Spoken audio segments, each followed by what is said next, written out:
Alô galera Esmeraldina, aquele abraço a vocês. O Goiás estará em campo nesta quinta-feira para enfrentar o Ceará pela 31ª rodada do Campeonato Brasileiro. Este jogo às 19 horas no estádio da Serrinha. O Goiás vem de 2 derrotas na competição para o Internacional e Flamengo. O Ceará também vem de uma derrota para a equipe do Bragantino.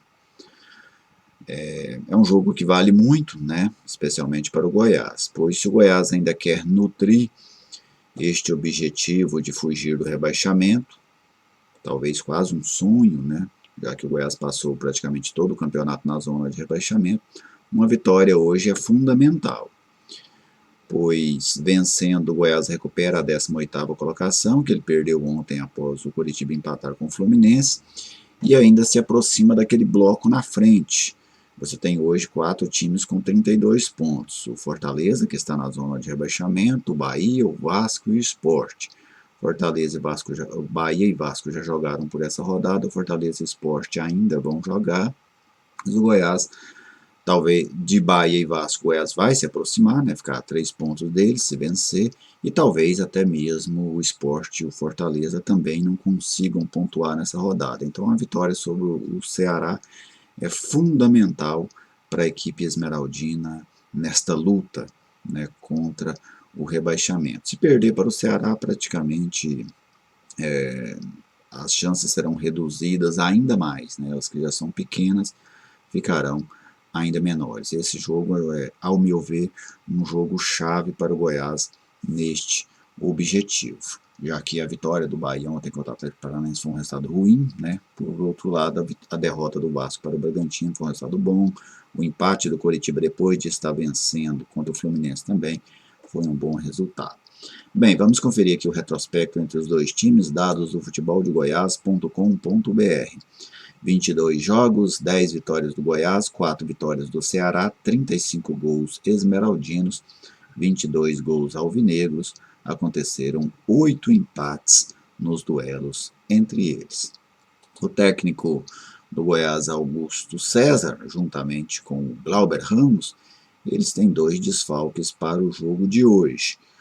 O Breno e o Rafael Moura estão suspensos com o 3º cartão amarelo. Daniel de Pauli e Vinícius Lopes são os mais cotados para assumirem as posições. Assim, o Goiás fica com Tadeu, David Duarte, Fábio Sanches e Heron, Daniel de Pauli e Ariel Cabral, Douglas Baggio, Shailon, Jefferson, Vinícius Lopes e Fernandão. O Goiás precisa que alguns jogadores rendam. Douglas Baggio precisa jogar, não tem jogado, né, atuações fracas.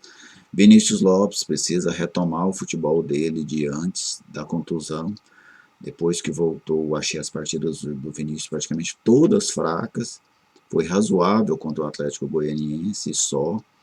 Então são jogadores que precisam crescer.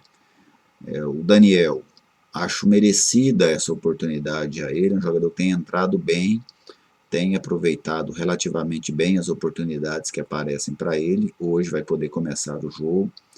Um garoto que tem mostrado personalidade para jogar no time de cima. Quem sabe até consiga emplacar uma sequência aí, tendo essa oportunidade de começar como titular. E a defesa do Goiás precisa recuperar a estabilidade, né? Contra o Flamengo foi terrível. Uma atuação sofrível da defesa do Goiás. Fábio Sanches muito mal individualmente, né, comprometeu definitivamente em 2 gols. Além disso, o Goiás sofreu muito com jogadas, inversão, né, de jogadas. O Flamengo tinha muita questão de iniciar a jogada por um lado, invertia para o outro. Quase sempre que essa inversão acontecia, o Goiás sofria. Inclusive sofreu um gol que foi invalidado do Gabriel em uma jogada deste tipo. Mas o Goiás é isso, né? Não tem como, tem que ir para cima, tem que encarar o Ceará e buscar um bom resultado. E o Ceará é um adversário muito indigesto, 6ª melhor campanha como visitante. A equipe cearense somou mais pontos como visitante que o Goiás como mandante, para você ter uma ideia. O Goiás tem 16 pontos como mandante, o Ceará tem 19 como visitante.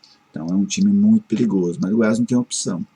Precisa ganhar também dos times perigosos, dos bons times, das equipes bem treinadas, se quiser fugir do rebaixamento, porque não tem o número de times ruins suficientes para enfrentar e fugir do rebaixamento. Mesmo que o Goiás ganhe de todos os times ruins que ele ainda vai jogar nesse Campeonato Brasileiro, ele não escapará do rebaixamento. Então ele precisa também pontuar contra essas equipes que fazem boas campanhas. O Ceará não vai ter o Bruno Pacheco, lateral esquerdo ex-Atlético. Assim, o Guto Ferreira mandará o Ceará provavelmente da seguinte forma: Richard, goleiro ex-Paraná, né, faz um bom Campeonato Brasileiro, colocou o Fernando Praz no banco. Samuel Xavier, lateral sempre muito forte pelo lado. Thiago e Luiz Otávio. O Luiz Otávio faz um Campeonato Brasileiro muito bom. O Kelvin é o substituto do Bruno Pacheco.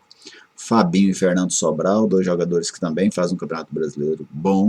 Fabinho é o pulmão desse meio campo. Fernando Sobral é um jogador que jogava aberto pelo lado, agora tem se encontrado ali como segundo homem do meio campo. Quando o Ceará quer fazer um 4-1, 4-1 para atacar, ele arma a equipe pelo meio, ao lado do Vina, às vezes até cai por um dos lados, para um desses jogadores centralizar ao lado do Kleber. Lima e Léo Chu, jogador interessante, boa finalização de fora da área.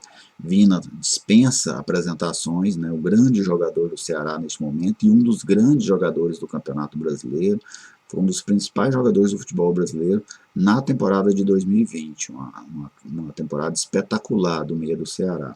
E lá na frente o Kleber, que é um referencial, jogador alto, 1,95 m, mas que tem uma certa mobilidade, né? Ele não é apenas aquele trombador de dentro da área. Fora da área também ele consegue dar alternativa em algum momento. Então, até pelos meus relatos aqui, é possível você observar que o Ceará é um bom time. Para mim, o Ceará é favorito no jogo, tem melhor time, tem melhores jogadores, né? Funciona melhor individualmente e coletivamente, mas o Goiás é um time em busca de superação. Essa é a palavra para essa reta final do Goiás. E o Goiás precisa encontrar essa superação, precisa ser muito organizado defensivamente, voltar a funcionar dessa forma e ter coragem para jogar. Penso que o jogo contra o Internacional é um jogo espelho para o Goiás para enfrentar o Ceará, apenas com uma observação. O Goiás precisa concluir as oportunidades que aparecer. Contra o Inter, o Goiás não concluiu. Fez um bom jogo, jogou de igual para igual com o Internacional, mas pecou nas conclusões. E isso não pode acontecer. Contra o Flamengo, o Goiás também pecou na grande oportunidade que apareceu.